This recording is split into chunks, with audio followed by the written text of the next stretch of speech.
स्वागत है दोस्तों। आज की इस अपनी क्लास में हम एक बहुत ही सुप्रसिद्ध संस्मरण की पुस्तक सुधियाँ उस चंदन के वन की, जो कि विष्णुकांत शास्त्री जी ने लिखी हुई है, उसके महत्वपूर्ण तथ्यों को देखेंगे। यह संस्मरण बहुत उपयोगी है यूजीसी नेट, असिस्टेंट प्रोफेसर और टीजीटी पीएचडी की परीक्षाओं की दृष्टि से भी, तो आपको इसके बारे में जानना चाहिए। इस दृष्टि से हमने इसे तैयार किया हुआ है। और अगर ये क्लास आपके लिए यूज़फुल होगी, खासकर उत्तर प्रदेश असिस्टेंट प्रोफेसर परीक्षा के लिए, तब हम इसके दूसरे खंड को भी तैयार करके आपके समक्ष प्रस्तुत करेंगे। तो चैनल को सब्सक्राइब कर लीजिए और टेलीग्राम और व्हाट्सएप ग्रुप का लिंक आपको डिस्क्रिप्शन बॉक्स में मिल जाएगा, उसे ज्वाइन कर लीजिए ताकि समय पर जानकारियाँ मिलती रहे। देखते हैं कि ये संस्मरण और यात्रा वृत्तांत की पुस्तक है। सबसे पहले आपको ये ध्यान रखना है, सुधियाँ उस चंदन के वन की संस्मरण और यात्रा वृत्तांत की पुस्तक है।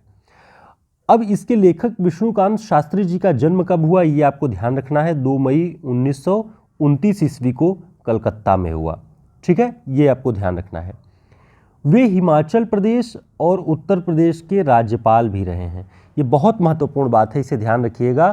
चूँकि यूपी हायर की परीक्षा होने वाली है, तो उसमें ये उत्तर प्रदेश के राज्यपाल भी रहे हैं। कब से कब तक रहे हैं? 1999 से 2004 तक रहे हैं। ये भी आपको ध्यान रखना चाहिए। उन्होंने अपनी इस पुस्तक की भूमिका में बताया है कि इस पुस्तक का नाम उन्होंने प्रसिद्ध कवि गिरिजा कुमार माथुर की काव्य पंक्ति सुधियाँ उस चंदन के वन की, इसके आधार पर की है। यानी गिरिजा कुमार माथुर की कविता में ये पंक्ति आती है और उसी को उन्होंने अपनी पुस्तक की, इस संस्मरण की पुस्तक की संज्ञा बना ली। तो ये भी आपको ध्यान रखना है। ये बहुत ही महत्वपूर्ण बात है कि उन्होंने ये शीर्षक किताब का कहाँ से रखा। आगे देखते हैं। अपनी इस संस्मरण और यात्रा वृत्तांत की पुस्तक में उन्होंने अपने आध्यात्मिक गुरु स्वामी अखंडानंद सरस्वती पर 2 लेख लिखे। पहला लेख कौन सा है? श्रद्धा और विवेक के ज्योतिवाही। और दूसरा लेख है खंड खंड फिर भी अखंड। ये 2 लेख उन्होंने अपने आध्यात्मिक गुरु स्वामी अखंडानंद सरस्वती, नाम याद रखिएगा, स्वामी अखंडानंद सरस्वती पर 2 लेख लिखे हैं। इसके अलावा उन्होंने अपनी इस पुस्तक में किन किन लोगों पर लेख लिखे हुए हैं, संस्मरण के लेख, वो ध्यान रखिए, बहुत महत्वपूर्ण है। इसके पहले हमने बताया स्वामी अखंडानंद सरस्वती। महादेवी वर्मा पर उन्होंने लिखा दीप बुझ गया पर शिखा अमर है। अज्ञे जी पर इन्होंने लिखा आलोक छुआ अपनापन। तो ये आपको ध्यान रखना है कि किस रचनाकार पर, किस साहित्यकार पर किस नाम से उन्होंने लेख लिखा हुआ है संस्मरण पर। आचार्य हजारी प्रसाद द्विवेदी जी पर उन्होंने लिखा कि फूल की पहचान सरल सुवास केवल।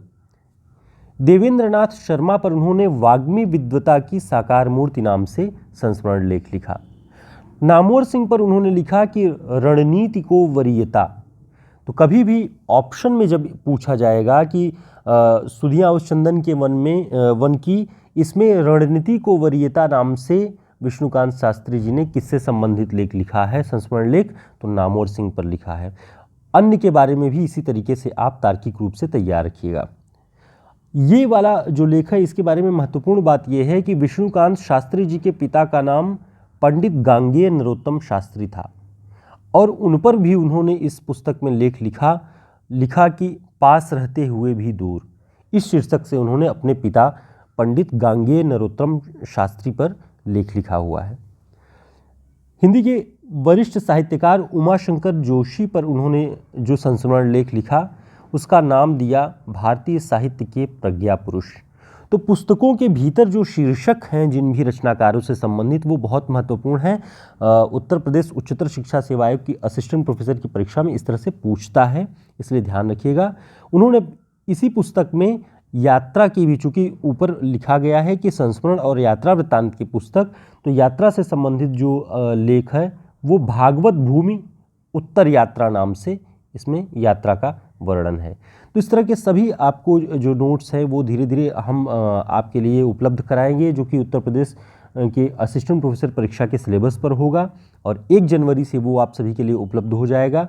और हमारा ये हिंदी साहित्य का शॉर्ट नोट्स, इसमें हिंदी साहित्य का इतिहास, भाषा विज्ञान, काव्यशास्त्र, पुरस्कार और प्रैक्टिस सेट, साथ ही 35 बड़े रचनाकारों पर समग्र रूप से जो उनसे प्रश्न पूछे जाते हैं वन लाइनर रूप में, उसका कलेक्शन है। हमारे व्हाट्सएप नंबर पर संपर्क करके आप इसे प्रिंट नोट्स ऑर्डर कर सकते हैं। टोटल इसमें 170 पेज है।